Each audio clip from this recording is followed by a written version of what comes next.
నమస్తే, welcome to ఎస్బీటీవీ HD news. నేను తరంగిణి. ముందుగా బులెటిన్లో హెడ్లైన్స్ చూద్దాం. విశాఖ గ్రోత్ హబ్ నీతి ఆయోగ్తో సీఎం చంద్రబాబు భేటీ. మూలపేట కాకినాడ మధ్య బీచ్ రహదారి అభివృద్ధిపై చర్చ.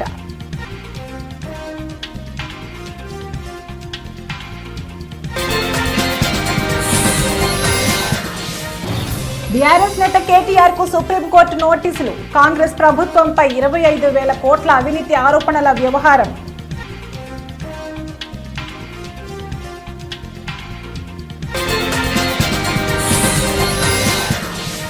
తొక్కిసలాట ఘటనపై కర్ణాటక ప్రభుత్వం కీలక నిర్ణయం. సీఎం రాజకీయ కార్యదర్శిపై వేటు. ఇంటెలిజెన్స్ చీఫ్ బదిలీ.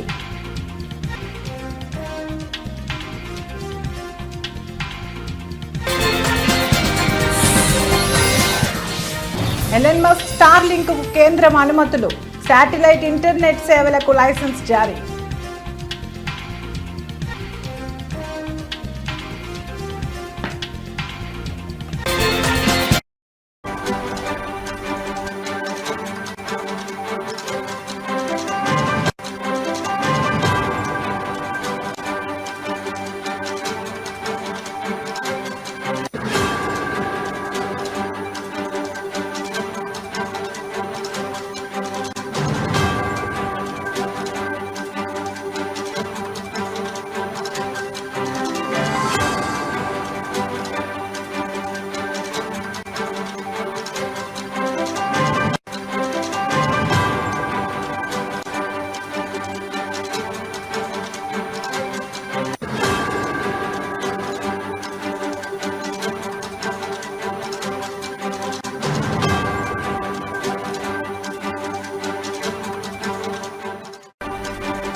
బ్రేకింగ్ న్యూస్ చూస్తున్నాం. ఏపీలో ఎన్డీఏ కూటమి ప్రభుత్వం రాష్ట్రాభివృద్ధి లక్ష్యంగా దూసుకెళ్తుంది. ఈ క్రమంలో ఇప్పటికే సీఎం చంద్రబాబు రాష్ట్రంలో పలు సంస్కరణలు తీసుకువస్తున్న విషయం తెలిసిందే. ఈ నేపథ్యంలో వికసిత్ భారత్ లక్ష్యంగా నగరాలను ఆధారంగా చేసుకుని నీతి ఆయోగ్ ఆర్థిక ప్రణాళికలను రచిస్తోంది.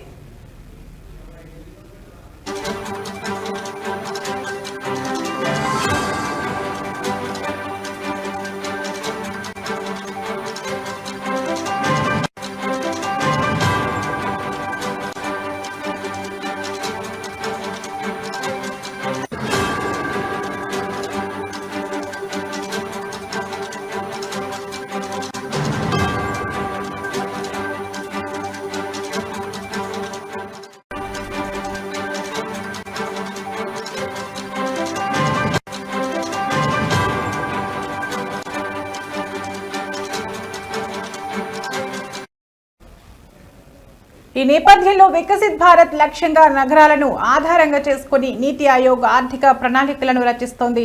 ఇందుకు ప్రాథమిక కసరత్తు ఇప్పటికే పూర్తయిన విషయం తెలిసిందే. ఈ క్రమంలో మరోసారి సీఎం చంద్రబాబు నీతి ఆయోగ్ అధికారులతో ఇవాళ సచివాలయంలో సమావేశమయ్యారు.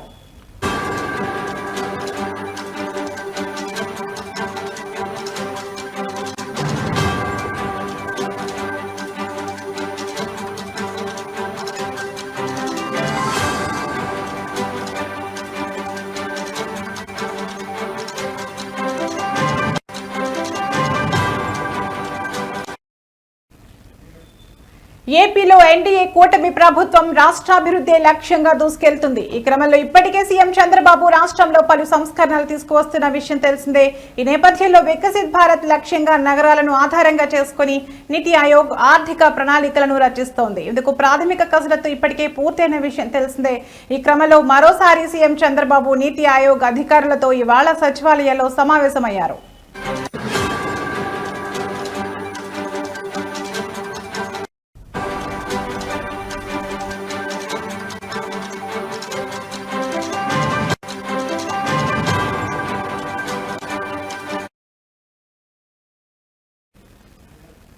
ఈ సందర్భంగా సీఎం మాట్లాడుతూ రాబోయే 7 సంవత్సరాలలో విశాఖపట్నంను మరో ముంబైగా తీర్చిదిద్దాలన్నారు.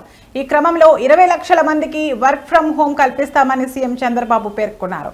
ఈ నేపథ్యంలో విశాఖపట్నం, విజయనగరం, శ్రీకాకుళం, అనకాపల్లి, కాకినాడ, తూర్పుగోదావరి, ఏఎస్ఆర్ మరియు మన్యం మరియు ఈ 8 జిల్లాల జోన్ అంతటా ఆర్థిక కార్యకలాపాలను పెంచే ప్రాజెక్టులను అభివృద్ధి చేయాలని సీఎం చంద్రబాబు అధికారులను ఆదేశించారు. వివిధ ప్రాజెక్టుల కోసం 1,00,000 నగరాలను గుర్తించాలని కూడా ఆయన ఆదేశించారు.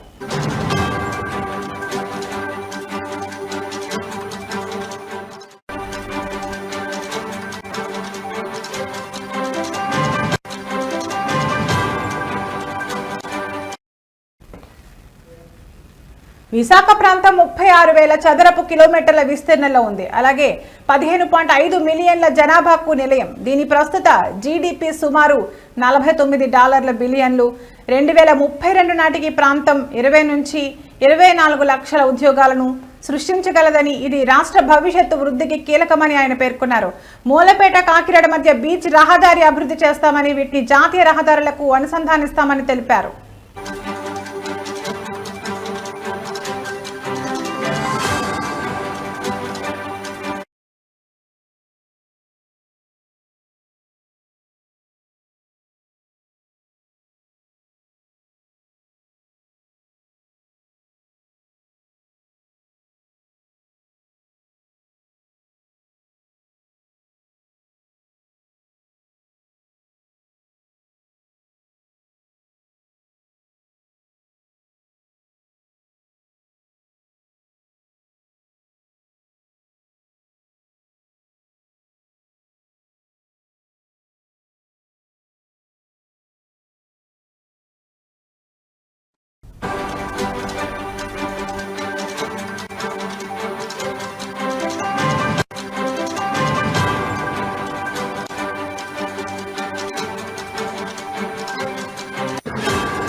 బ్రేకింగ్ న్యూస్ చూస్తున్నాం. తెలంగాణ కాంగ్రెస్ ప్రభుత్వం 25,000 కోట్ల అవినీతికి పాల్పడినట్టు గతంలో తీవ్ర ఆరోపణలు చేసిన బీఆర్ఎస్ వర్కింగ్ ప్రెసిడెంట్, మాజీ మంత్రి కేటీఆర్ కు సుప్రీంకోర్టు నోటీసులు జారీ చేసింది. ఈ ఆరోపణలకు సంబంధించి ఆయనపై నమోదైన కేసులో ఈ పరిణామం చోటు చేసుకుంది.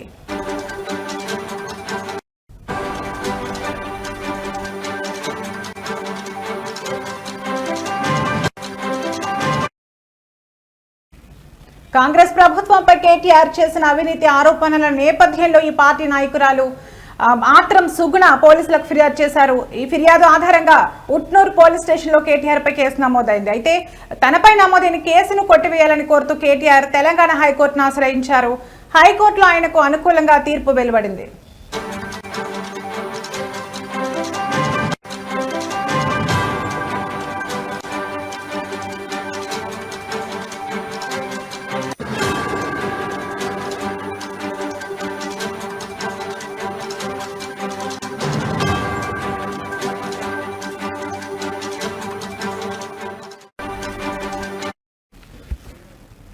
హైకోర్టు ఇచ్చిన తీర్పును సవాలు చేస్తూ ఆత్రం సుగుణ సుప్రీంకోర్టు తలుపు తట్టారు. ఆమె దాఖలు చేసిన పిటిషన్పై జస్టిస్ సంజయ్ కరోల్ నేతృత్వంలోని ధర్మాసనం విచారణ చేపట్టింది.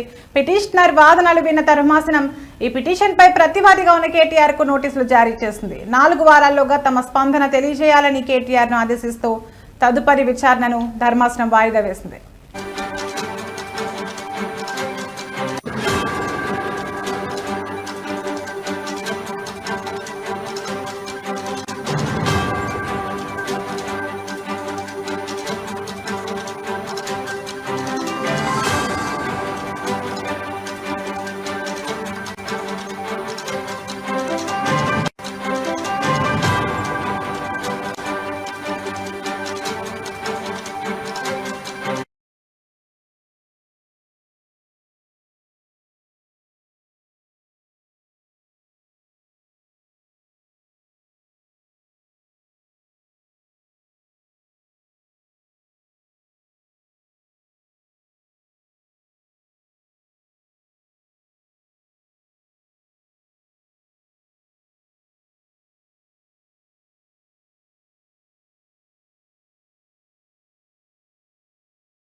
బ్రేకింగ్ న్యూస్ చూస్తున్నాం. చిన్నస్వామి స్టేడియంలో జరిగిన తొక్కిసలాట ఘటనపై కర్ణాటక ప్రభుత్వం కఠినంగా వ్యవహరిస్తోంది.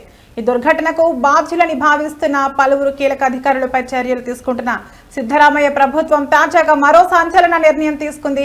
ముఖ్యమంత్రి రాజకీయ కార్యదర్శి కె గోవిందరాజ్ను పదవి నుంచి తొలగించగా ఇంటెలిజెన్స్ చీఫ్ హేమంత్ నింబాల్కర్ను బదిలీ చేసింది.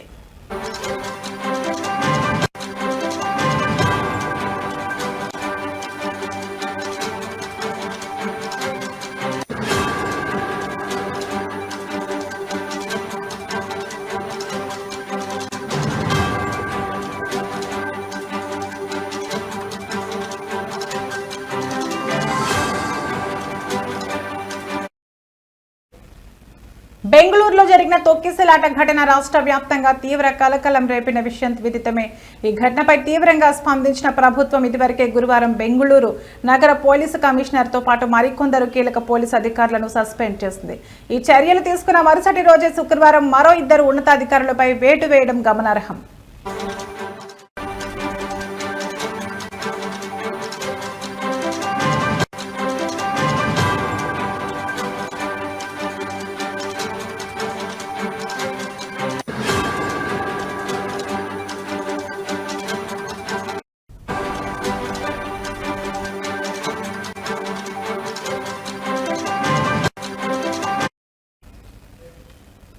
ముఖ్యమంత్రి సిద్ధరామయ్యకు రాజకీయ కార్యదర్శిగా వ్యవహరిస్తున్న కె గోవిందరాజ్ను తక్షణమే పదవి నుంచి తొలగిస్తూ ప్రభుత్వం ఉత్తర్వులు జారీ చేసింది.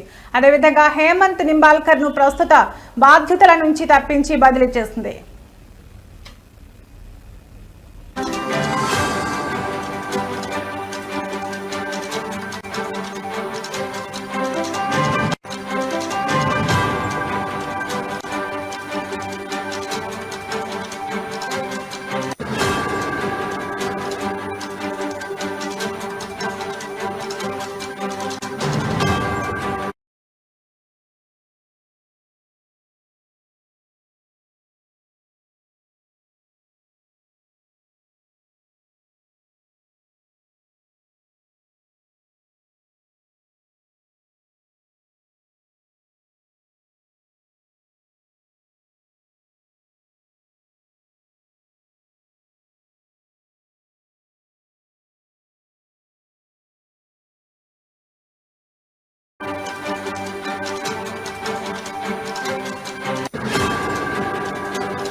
బులెటిన్లో మరో బ్రేకింగ్ న్యూస్ చూస్తున్నాం. దేశంలో శాటిలైట్ ఆధారిత ఇంటర్నెట్ సేవలు అందించేందుకు ప్రపంచ సంపన్నుడు ఎలన్ మస్క్ కు చెందిన స్టార్లింక్ కు కేంద్ర ప్రభుత్వం అనుమతి ఇచ్చింది. త్వరలో దేశీయంగా స్టార్లింక్ సేవలు ప్రారంభం కానున్నాయి. దీనికి సంబంధించి global mobile personal communication by satellite licence ను టెలికాం విభాగం నుంచి అందుకుంది. యూటెల్ శాట్ కు చెందిన వన్ వెబ్, రిలయన్స్ జియోలకు ఆమోదం లభించిన తర్వాత భారత టెలికమ్యూనికేషన్ శాఖ నుంచి శాటిలైట్ ఇంటర్నెట్ సేవల లైసెన్స్ పొందిన 3వ కంపెనీగా స్టార్లింక్ నిలిచింది.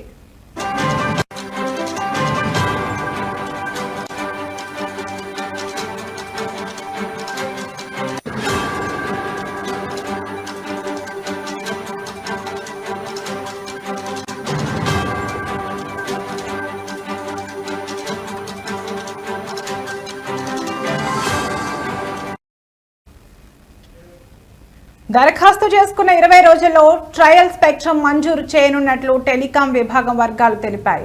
స్టార్లింక్ 2021 నుంచి భారత శాటిలైట్ కమ్యూనికేషన్ మార్కెట్లోకి అడుగు పెట్టడానికి ప్రయత్నిస్తోంది. స్టార్లింక్ ప్రస్తుతం 125 దేశాల్లో శాటిలైట్ సేవలు అందిస్తోంది.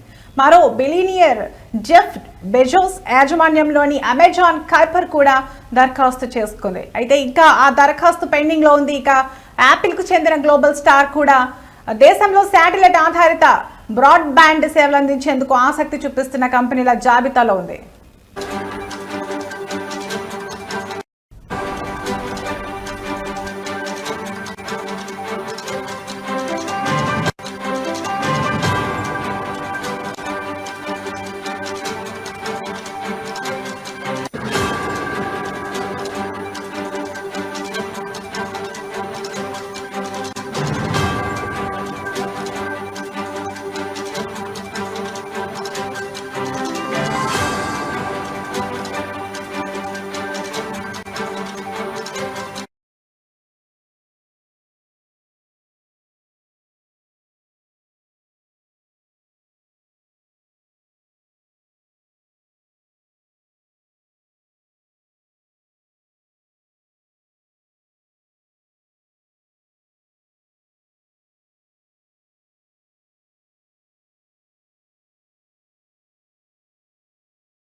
బ్రేకింగ్ న్యూస్ చూస్తున్నాం. కాళేశ్వరం ప్రాజెక్టు వ్యవహారంలో కీలక పరిణామం చోటు చేసుకుంది. బీఆర్ఎస్ హయాంలో ఆర్థిక మంత్రిగా బాధ్యతలు నిర్వర్తించిన ప్రస్తుత బీజేపీ ఎంపీ ఈటెల రాజేందర్ ను ఇవాళ కాళేశ్వరం జ్యుడిషియల్ కమిషన్ విచారించింది. విచారణ అనంతరం ఆయన మీడియాతో మాట్లాడుతూ ప్రాజెక్టుకు సంబంధించిన పూర్తి సమాచారం నాటి ముఖ్యమంత్రి కేసీఆర్, నాటి నీటిపారుదల శాఖ మంత్రి హరీష్ రావు వద్దే ఉండేదని, ఆర్థిక శాఖకు ఇందులో పెద్దగా పాత్ర లేదని స్పష్టం చేశారు.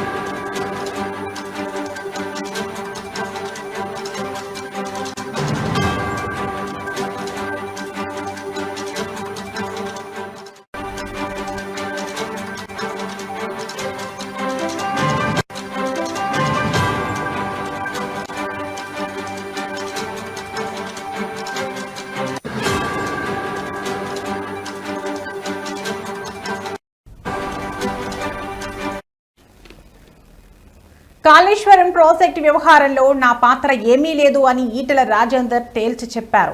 ప్రాజెక్టు రీడిజైనింగ్ కోసం కేసీఆర్ కేబినెట్ సబ్ కమిటీని ఏర్పాటు చేశారని, దానికి అప్పటి నీటిపారుదల శాఖ మంత్రి హరీష్ రావు చైర్మన్ గా వ్యవహరించారని గుర్తు చేశారు. నీటి లభ్యతను దృష్టిలో ఉంచుకునే మేడిగడ్డ వద్ద ఆనకట్ట నిర్మాణం చేపట్టారని, అయితే ఆనకట్టల నిర్మాణం అనేది పూర్తిగా సాంకేతిక నిపుణులకు సంబంధించిన అంశమని, దానిపై రాజకీయ నాయకులకు అవగాహన ఉండదని ఆయన అభిప్రాయపడ్డారు.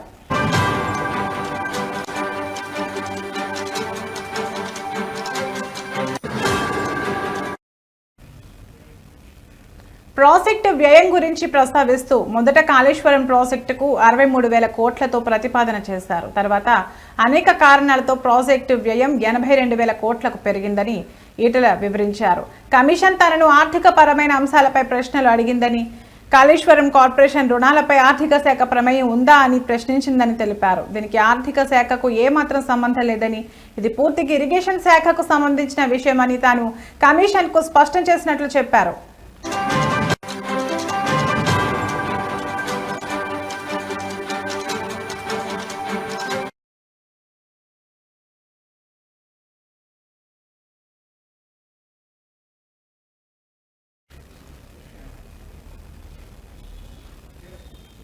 ఇవి ఇప్పటివరకు నా బులెటిన్ అప్డేట్స్. మరో బులెటిన్లో మళ్ళీ కలుద్దాం. నమస్తే.